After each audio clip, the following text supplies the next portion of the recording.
Ата деген ким? Кээ бирибиз асманга теңейбиз, кээ бирибиз күнгө теңейбиз. Чындыгында болсо, баарыбыздын жашообузда бир жаралчу асыл адам. Ата, сен кичинекей кезде анын чокоюн бутуңа кийип, чокойдун чоңдугунан чалынып жыгыласың. Анын көз айдыгын тагынып, өзүңдү кыйын сезесиң. Анын костюмун кийип, өзүңдү олуттуу, сүрдүү сезесиң. Оюңа келгенди талап кыласың.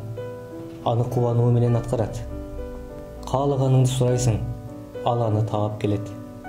Ал сени кечинде мойнуңа мингизип, ары бери чуркап ойнотот. Сен кыткылыктап күлөсүң. Бирок бүгүн ал жумуштан кандай чарчап келгенин сезбейсиң.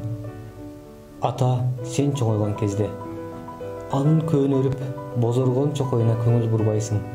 Анын эскилиги жеткен кийимдери эми сени кызыктырбайт. Анын кыймылы сага жакпайт, сөздөрү кыжырыңды келтирет. Кечиккениң үчүн урушумуш болсо, көтөрө албай эркин болууну саамайсың. Сен ага үнүңдү көтөрөсүң, кагасың. Ал унчукпай калат. Сенден корккондугу үчүн эмес, сени жакшы көргөндүгү үчүн, сени кечиргендиги үчүн. Бели бүкүрөйүп, сени менен жаныша басса, сен аны жетелебейсиң. Анткени сенин боюң эми андан узун. Кече сенин тилиң чулдурап, туура эмес сүйлөгөнүңдө ал күлүп, сени кучагына кысчу эле.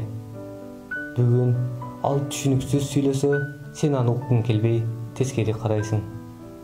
Ал сени ымыркайыңда көтөрөт, бала бакчага көтөрөт, мектепке көтөрөт, оорусаң көтөрөт, соо болсоң да көтөрөт. Өмүр бою сенин түйшүгүңдү көтөрөт. А сенчи? Сен анын денеси табытка салынганда гана бир көтөрөсүң. Атаң жаныңда турганда сенден өткөн баатыр жок. Себеби ал сенин кубатың. Мына ошол кубатыңды сыйлап жашоону унутпа.